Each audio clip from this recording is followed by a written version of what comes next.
how did you come across Mastering Diabetes, and like what was the impact for that on your life? So I think the biggest impact was the first was in 2012. My husband brought home a Joel Furman book, and so it was just on eating a plant-based diet and reversing diabetes, and this was all like mind-blowing to someone who'd been living with diabetes for like 20 years maybe, and thinking that you're supposed to go low carb, and so it was all a brand new thing. And then through once you like are part of one plant-based world thing, you get invited to these other podcasts or summits or whatever. And I think it was John and Ocean Robbins Summit, the Food Revolution Network. And so I heard Cyrus and Robbie speak, and I was like blown away. And you guys, at that time, 2017, were offering large group coaching, which I also did, but I didn't make any progress because I didn't know what I didn't know about myself. I went to my doctor and asked for a C-peptide test, and she said, "We don't do that anymore. It's out of date." And I was like, "Oh, okay." And I didn't pursue it further. So big learning, right? You don't just go with just whatever the doctor, the person in charge says. You have to fully pursue every aspect of your health to make sure you get the right information. So, time went on, and but as soon as the book came out, I think the very first day that it came out, I got it and read it. I stayed up all night, read the book, and was doing everything, even way back before I went on insulin, and was fully convinced I had type 2 diabetes. And if I could just lose the weight, I would be able to reverse the diabetes, because everything says it's caused by having too much fat, and even 10 pounds can be too much excess fat. And so like I did everything. I went to the point of even doing I did an 18-day fast at True North, and after that I did another program where they had me eating green smoothies with like 2 tablespoons of beans and a couple of tablespoons of blueberries and just greens and water. And I got down to 95 pounds on my 5'2" frame. And then I had this additional testing, which revealed my C peptide at the time was 0.26. And then it was like, oh, okay. And through being at True North and stuff, I learned about continuous glucose monitoring, which is also something I had never heard of before. Doctor had never talked about before, because I was always hovering in that pre-diabetes range.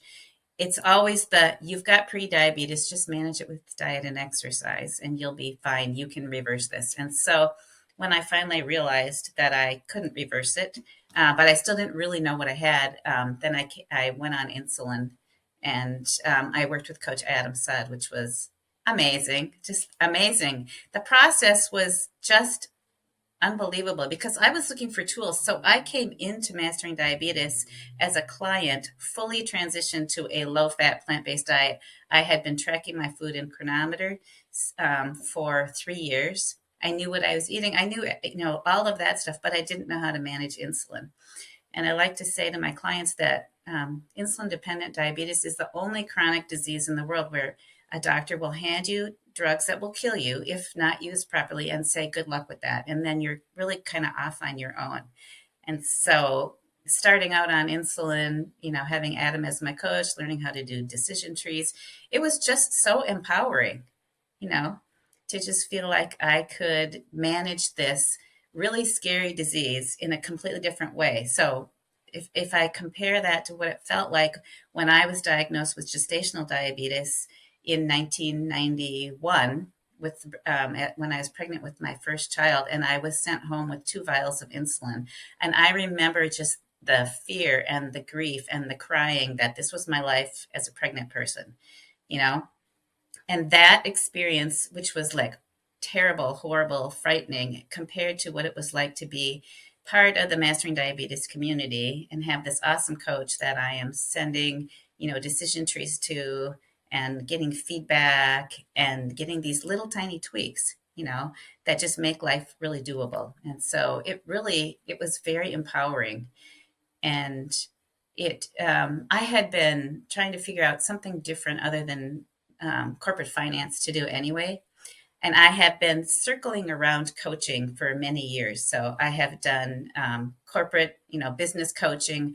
I have done consulting and assessments, and I had done pastoral counseling, and all of those had aspects of coaching in them. And I had a large team when I worked in corporate finance. And so then it was like, oh, this really is like the perfect thing for me, because I was already, talking to everybody I could about plant-based eating and mastering diabetes. And so I took a leap and got trained. And then lo and behold, as soon as I completed my board exam and was notified that I passed, there was an ad to start working for mastering diabetes. So here I am 2 years later. Yeah. Oh It's my God. amazing. What a journey. So huge impacts. I mean, the lifestyle Mm-hmm. itself has had an impact on your life. One thing, I mean, there's so much that you shared there that I feel like could be expanded on in so many big ways. But one thing you said was, here you were living, you were given this diagnosis of prediabetes based on your A1C alone. That was the only thing that was being used as a metric to say your diagnosis is prediabetes. Done, right? That's the conventional sort of understanding of a diagnosis. However, there you were not producing any insulin. A C-peptide of zero point 0.2, just for some context for people who don't know the C-peptide range, a C-peptide of zero point 0.2 is functionally equivalent to zero insulin production. I mean, maybe you were pushing out little bits of insulin here and there, but that means that, a healthy, so let's, a sort of like non insulin dependent diabetes C-peptide range should be somewhere between 2.5 to 4, right? And that range is small, but a 0.2 means that you were producing such low amounts of insulin and still actually thriving with an A1C of 5.6. That's actually pretty impressive and shows the dedication of the lifestyle changes you were making. But that was the incorrect diagnosis. You were misdiagnosed, given the wrong information about your body because you didn't have that critical piece of information, which was that C-peptide value. Mm-hmm. And Right. yeah, we see that. I mean, this is a very common experience for a lot of people that we work with. And so I'm really, really, really glad to hear you bring that up and like share this with people, because I know that there are people out there listening who are probably thinking, well, this sounds similar to my story. This sounds similar to what I experience with my A1C results or my habits, my lifestyle choices. Yeah, and so then you get to the point, and so I see people like this all the time now. People that are underweight, they are like 10 to 20 pounds underweight. They're obsessively exercising after meals to try to get their blood sugar to come back into range, and they're hardly eating anything. So they're not eating any fruit. They're just eating greens and salads. They're essentially starving to death. They're malnourished, and they they don't know really what's wrong with them, and maybe they haven't had a C-peptide test and they haven't had the antibody test. So the other thing is I had the antibody testing and that was all negative. And so that's another further picture, because then the doctor really has no idea what you have. And finally, I saw an endocrinologist who um, did like a very quick, when did this start? You're at around age 30, you were not overweight, and it have a strong family history. Well, those three things are the indicators that I probably had MODY, which is maturity onset diabetes of the young, which requires, at the time, a very expensive genetic test, which my insurance did not want to do. And the testing companies, though, paid for it for me. And then it revealed that I had this very rare type of diabetes, which takes that whole shame thing. So that's part of this whole. I think that's one of the biggest barriers to getting healthy and reversing diabetes, is that the first thing that you get is a diagnosis that you caused this and it's your fault. And if you would only just lose some weight, everything is going to go well, which is never the way to start a lifestyle change, you know? This is so I think this is has so much passion to it because the the stretch of diabetes, the overarching theme of diabetes is there is a lot of shame to it. And what you're describing here is that it can be such a devastating thing to be working so hard that you actually work yourself into deficiency, nutritional deficiency, because you're trying to proactively attack this thing that you've been diagnosed with when lo and behold, you haven't even come close to what's really going on in your body, just because healthcare practitioners aren't seeing the whole picture. They're making a quick decision and selling you short. And look at what it takes sometimes to get to the point of becoming the master of your own body. And what I hear you doing, Linda, that I love is you took the knowledge and you were passionate about it. It became a passion because look at what you went through to get to this point. And that's why diabetes is so unique. That's why our lives with diabetes are so unique, because for so many of us, we went through some profound lifestyle change, like this kind of awakening to get to where we are in order to share that knowledge forward. Then you get into coaching, and then you get into some really interesting things, I suppose, particularly when it comes to emotional health. So where did you go with that? Mm-hmm. Well, there's certainly this huge grief component of being diagnosed with a chronic disease, and so there is this acceptance that you have to get to. And when you can get to the point where you have come sort of through the other side, where you have some answers and you have you've taken steps to make yourself healthy, and you're feeling better, and your labs are better, and you've become very fit and gotten to your more of an ideal body weight, then you start feeling like this whole thing was actually a benefit to me. And so how can you just twirl that around and turn it into a benefit? But the first thing that has to happen is that you accept it as, this is my life and I have to deal with it, and I have something serious. And the thing that's unique about diabetes is it's invisible until it isn't, until the point where you start, maybe it gets super severe and you start having neuropathy, or you have eye bleeds or whatever. And we do have clients that have those really serious symptoms, or you start having,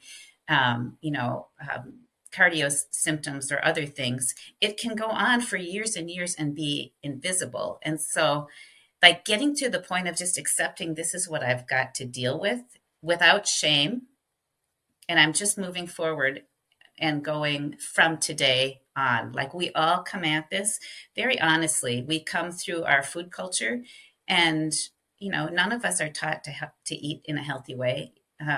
Even if you weren't told you had diabetes, you still aren't taught to eat in a healthy way. The food that's around us, the food that other people are eating, isn't healthy. So we all come at this just in a very, there's no shame in it. And a lot of people are coming at it with, they become unhealthy because of some other things in their life, like other people are sick in their life and they aren't taking care of themselves. And because of that, they end up with diabetes or some other kind of a diagnosis. And just kind of accepting that as, this is what it is, and grieving over it, but then just stepping forward from there rather than shaming yourself into doing nothing, which I think is an easy thing for us to do. Especially when, for a lot of people, the comfort that they've come accustomed to is food. When we're comforting those emotions, those difficult times, or I myself, like, sometimes I can remember a time where I would say, oh well, I had a really rough day, I'm going to eat XYZ, and a lot of it. Like, I used to be obsessed with Twizzlers. Like, true, honest truth here, right? And I remember I would just, like, mindlessly chew on them as like a like for like a coping thing, right? I don't know. It was like a hard day or a stressful day, and it was like something to work through. I don't even know what it was, but I was just like obsessed with them. And that, so I'm sure anybody listening can think of a time where they've turned to food to help you feel better. And unfortunately, if the foods that you're turning to are the foods that are going to promote more disease or are going to contribute to more insulin resistance, that is obviously not an ideal choice. And that's something that we also help people through this process of lifestyle change. And it sounds like, maybe you've even experienced that, where you've turned to other things that are going to continue to promote your health and wellness, through your journey.